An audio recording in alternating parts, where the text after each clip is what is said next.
Josh,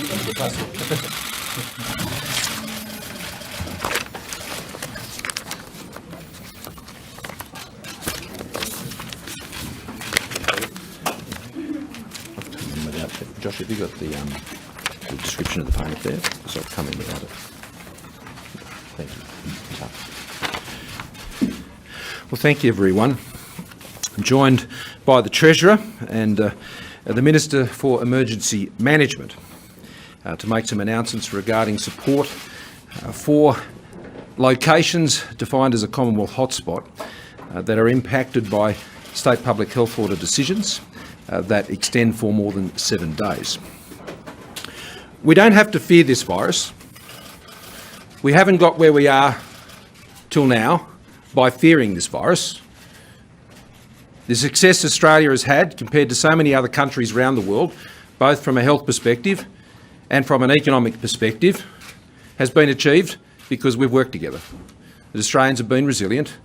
They've gone about the things that have been asked of them time and again that can be very demanding and come at great personal cost. And they haven't done that out of fear, they've done that out of determination and resilience and out of strength and out of their good character. And that's what we as a government continue to rely on and draw upon as we continue to make our way, our Australian way, through this COVID-19 pandemic, which, as we know, continues to rage. And it continues to seek out opportunities here in Australia to wreak what it does. But it's not something we fear, it's something we fight. It's something we address, and we do it safely, we do it effectively, we do it collaboratively, we do it together. And that's why we've had so much success to date. But the challenges keep coming, as we've seen in Victoria, as we saw indeed earlier this year, whether it was in the northern beaches of Sydney or southwestern Sydney, up in Brisbane, over in Perth, and now again here in Victoria. And we know that Victoria, more than anywhere, has suffered greater than any other part of the country. That is a simple fact. And they're going through that even again now. What is important is that we ensure that the decisions that are made are commensurate with the risks that are faced, to avoid any unnecessary hardship on Australians, and that there is a balance of those risks assessed, so that the harm we seek to prevent is not exceeded by the harm that is imposed by the various measures that could be put in place.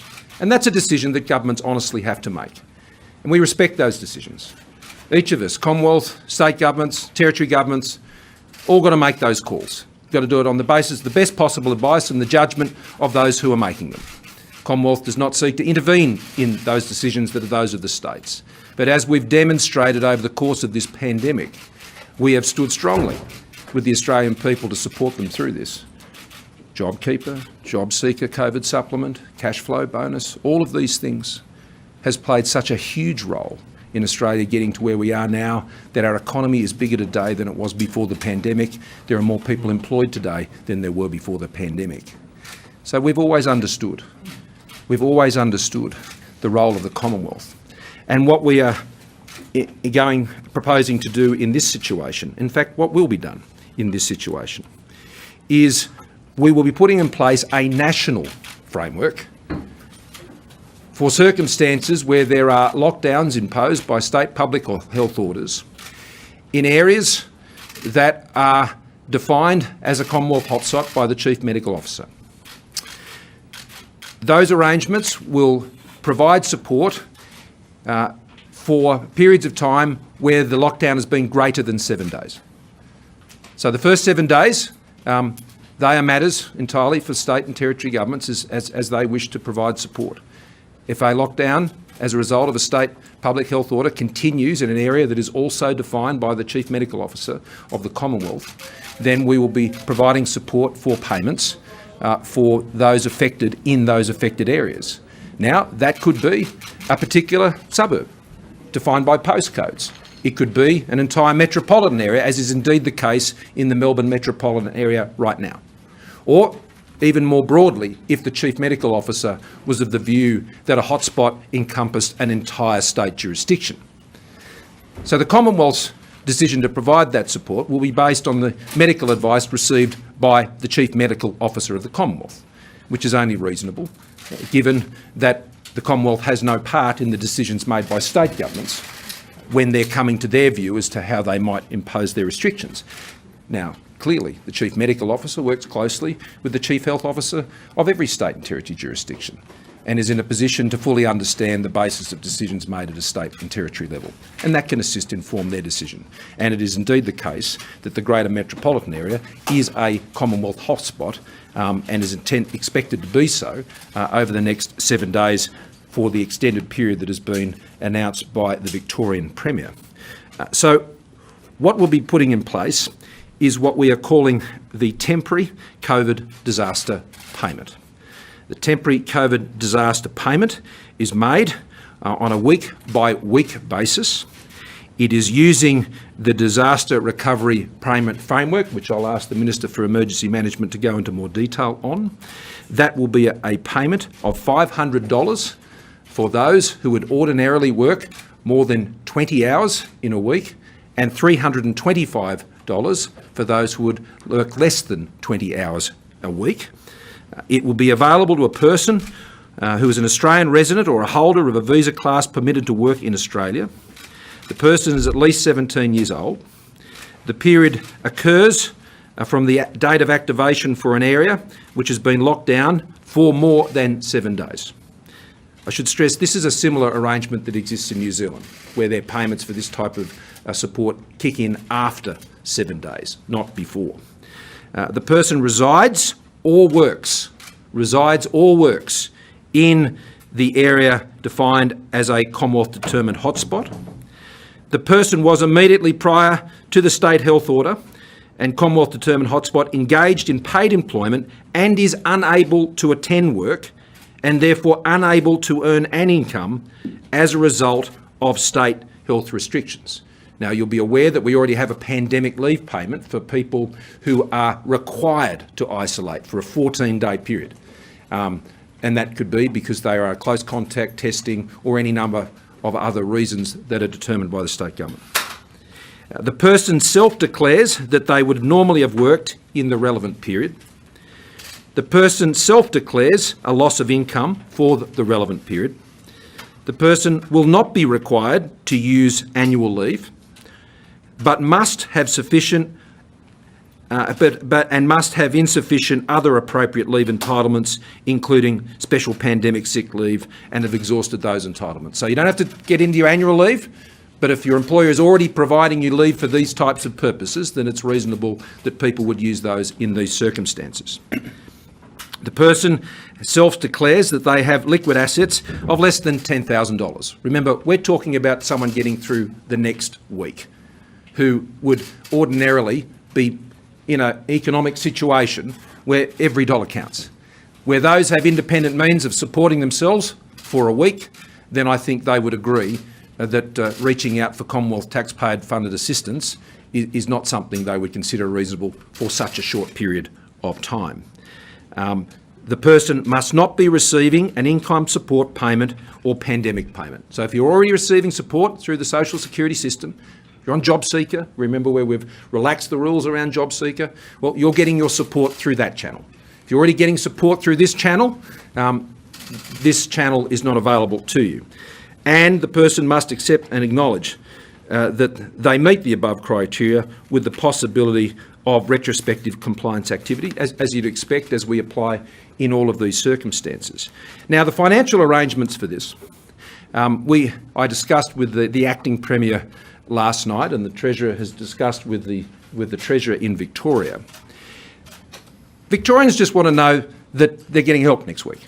That's what matters. And they'll be able to do this from Tuesday in making an application online with Services Australia, and there'll also be a number that they can contact, and there'll be further information provided about that.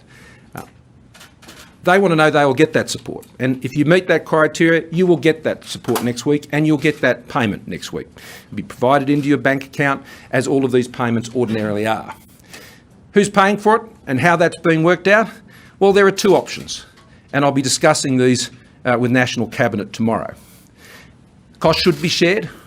Presently, the Victorian Government is doing that directly and 100% with the business support they're providing. What I put to the acting Premier last night was that we should 50-50 share both payments. Go 50-50 on household, go 50-50 on business. Alternatively, the states can agree that in these circumstances they will always provide the business support and we will always provide the household support. Either way, we'll work it out. And at National Cabinet tomorrow, we'll have a good discussion about it. What matters is that businesses get the support they need, that households get the support they need, and the politicians don't need to have a discussion in public about how that's going to get done. They just need to know it's going to get done, they're going to get that support, and we just need to get on with it to ensure that they have the confidence about moving forward into the next week. Now, I would hope, and I know the Victorian, as a Victorian, the Treasurer would certainly hope, that these restrictions go for as limited a time as possible and be lifted as soon as possible. The Emergency Services Minister, Management Minister would also know as a regional representative that we're pleased that restrictions are being lifted on regional Victoria. But there are still very strong restrictions in Greater Melbourne. The fact that kids won't be going to school next week up until year 11. That's going to be tough on families. That's going to be tough on people working from home. That's going to be tough on essential workers who still need to go to food processing jobs and to health jobs and nursing and aged care and all of health support. That's going to be tough. And so, of course, I'm sure the Acting Premier agrees that we need to get to a position where we can lift these restrictions as soon as possible. Now, where a Commonwealth hotspot is no longer applied, then the Commonwealth payment ceases. Which is reasonable, and I discussed that with the Acting Premier last night, and he had no objections to that, and it is understood. So we'll work through those details with the Acting Premier and the Treasurer, but what's important to understand, in the same way as we step up when it comes to floods, when it comes to cyclones, or when it comes to bushfires or any of these other areas and payments are made through this channel, this is where this temporary COVID disaster payment is made. Just before I hand over to the Treasurer, though, I'm pleased to report 141,000 vaccinations took place in that last 24-hour period. That takes us and continues to keep us over 700,000 in 7 days, and that's a third of those over 50 and a half of those over 70 who've had that at least first dose of their vaccination. And this is welcome news, and I want to thank Victorians once again for going out, getting tested, going out, getting vaccinated. Thank you. Thank you. Resilience, strength, character, determination. That's what beats a virus. Never fear. Josh. Well, thank you very much, Prime Minister. These are very difficult days for more than 6 million of my fellow Victorians. Kids out of school, families apart, and of course businesses that have been closed.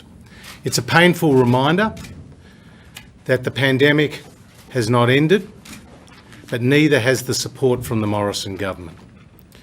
The Morrison government has already delivered more than $45 billion to Victorian families and businesses. This is around 3 times the amount that's been provided at a state level, and it's more on a per capita basis than has been provided to any other state. Now, the budget delivered just over 2 weeks ago assumed that there would be more outbreaks, indeed lockdowns. And that is why we kept the foot on the accelerator with $41 billion of further COVID-related support. And that support continues to roll out. And that support has helped see the Australian economy, as the Prime Minister referred to, recover so strongly. Where we've seen yesterday in the national account numbers, Australia outperform the rest of the world. Now in Victoria, the economy and Victorians are remarkably resilient. Unemployment reached a high of 7.4% last year, but came down to 5.5% just recently in April. But this 4th lockdown has hit Victorians very hard. And that's why the payment the Prime Minister has announced is so important. It's going to support Victorians at a time that they need that support. We'll all get to the other side of this crisis, and the Morrison government will help Victorians and Australians do exactly that. David. Well, thanks, PM. Thanks, Josh. Well, today the Australian government takes its next step in standing shoulder to shoulder with those impacted by this insidious virus. We are using the disaster payment mechanism because of its agility and speed to be able to provide dignity and respect to those that have been impacted. This is a long-held mechanism that has been proven through natural disasters, and it abates any need for having to bring in any legislation through a Centrelink. So therefore we can build on the relationships, the partnerships that we have with the states, but be able to do this with speed and agility to those that need it most. To that extent, we'll be working with Services Australia to make sure that on Monday morning, those people impacted that are in the defined Commonwealth hotspot will be able to contact Centrelink and to be able to make their application. This is a well-worn path. Unfortunately, we know very well over the last couple of years from the disasters that we have faced as a nation. But as a nation, we've come through each and every one of them, and this one is another step that we'll have to take, and there will probably be more. But what we are trying to do is to provide that speed and agility that is required to make sure that no one is left behind. And obviously, we will be working with the states to make sure that this partnership is national. And that's something I think as a nation we should be proud of, that in times of tough episodes in our nation's history, we have all come together and we have made sure that we've worked together. And this is the opportunity that the federal government has seen as we see this virus evolve, then our response is evolving. And so Centrelink is ready to go. They will have their people ready to move on Tuesday morning so that these dollars can hit people's accounts as quickly as possible. Obviously, Centrelink is making sure that they have the resources. We would have liked it to be a day or so earlier, but there are some upgrades being taking place over the weekend that were already in place to be scheduled. So therefore, it has actually been delayed a day or so.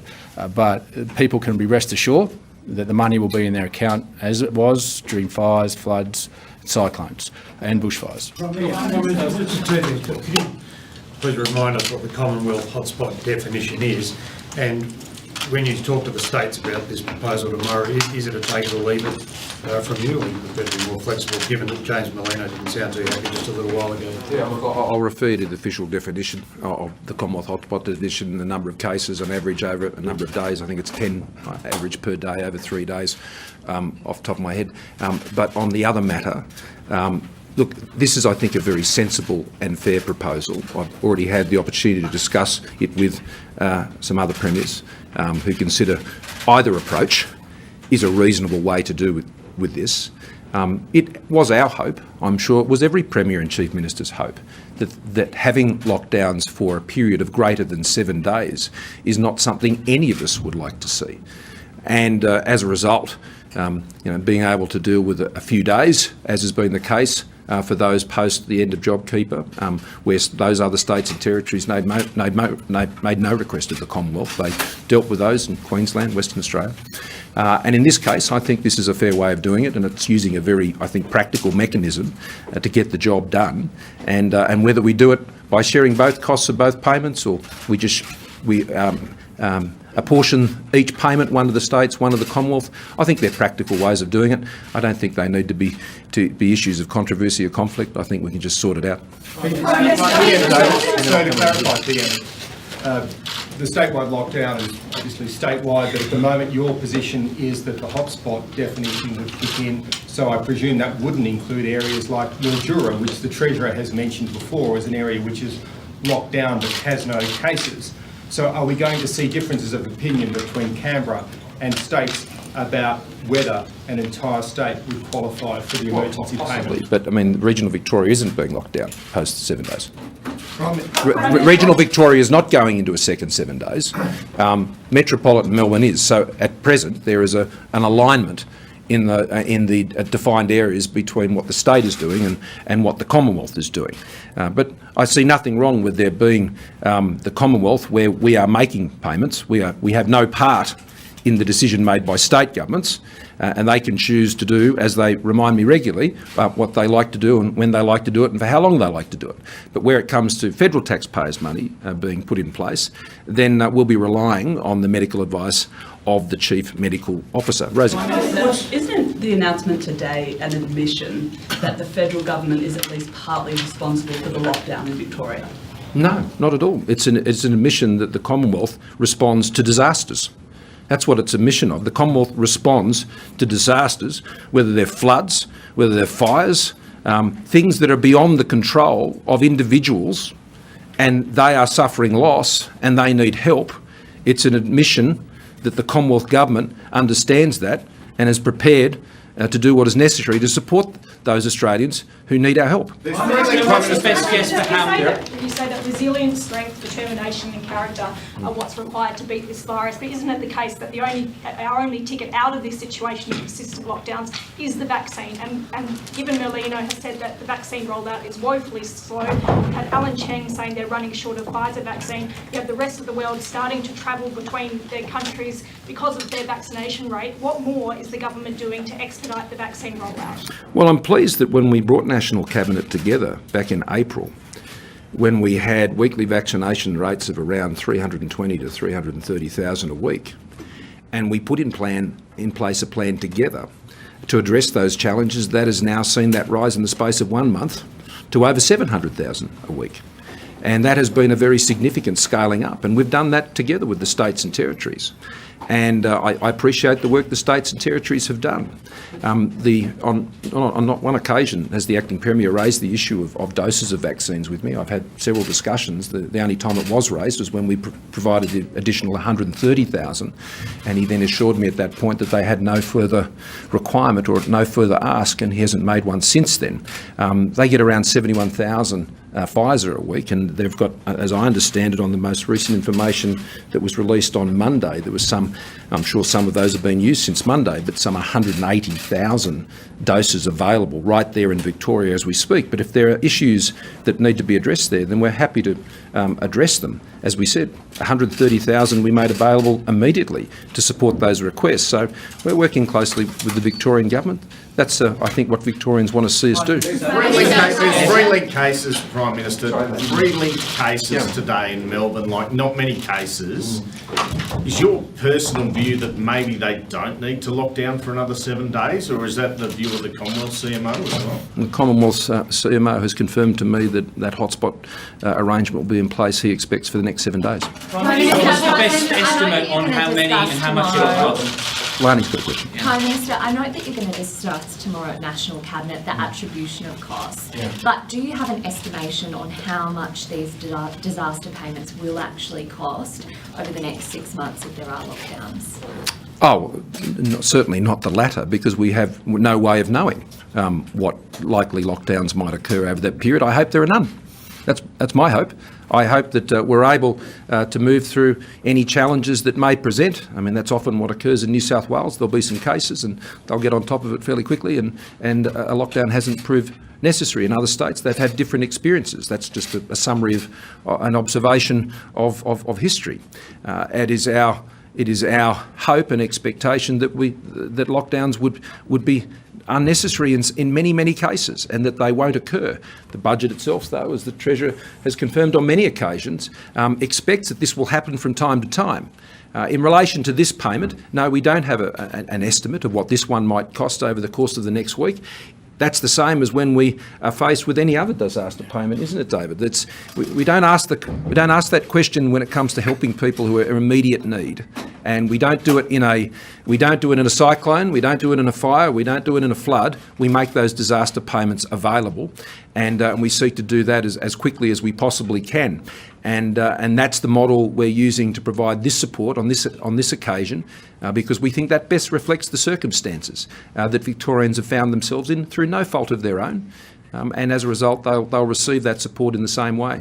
Prime Minister, just on a sort of linked question, but what's the best estimate of the 6 million that you talked of, Treasurer, who would be benefiting from this? And if the CMO were, What figure? as in, he said 6 million Victorians. Subject. Yeah. Oh, right, sorry. So just wondering, what's the guesstimate there, given that a lot of people would still be paid working from home? And if the CMO were to change his view on a hotspot during that week and people go back to work, do they still get the payment? Or is it always on a week-to-week basis? It's done in advance. So people will go online next Tuesday. There'll be a 1-800 number as well, but the most effective way to do it is online. And for most people, that would be the most convenient way to do it. That payment will be made. If at a later point, it'll be paid for that sort of 7 days from this Friday forward over that 7-day period. And if things go beyond that, then a further payment would have to be initiated and that process done again in some form.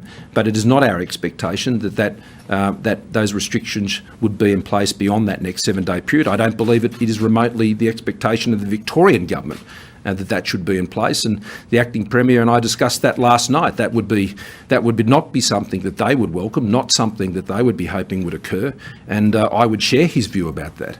I want to see kids get back to school. I want to see people be able to go back to work, and to do that safely. And those coast numbers, as you say, Andrew, they've come down, and that's much better than the alternative, I can assure you. And that's great. That's great. So let's hope that continues and people can get back to work, and importantly, kids can get back to school. But on the other point... Oh, well, Andrew, it's a demand-driven program, as the Prime Minister has said. For every 100,000 people, that would be $50 million per week. It's the estimate there's around 500,000 casuals in the metropolitan Melbourne area, and obviously bearing in mind that this relates to the Commonwealth definition of a hotspot. So Treasury and Finance are working the numbers through, but as the Prime Minister has indicated, it's a demand-driven program, as other emergency payments are.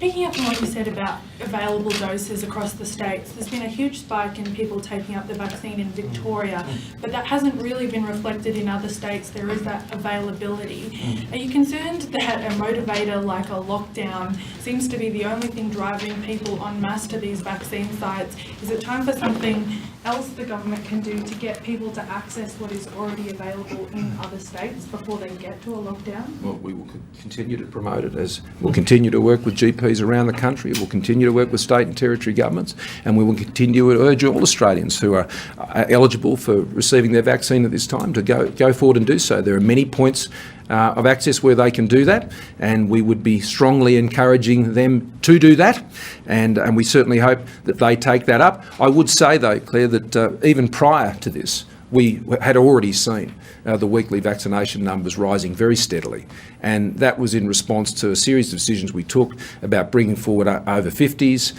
We've now supplemented that with work on those who are getting it between the ages of 40 and 50.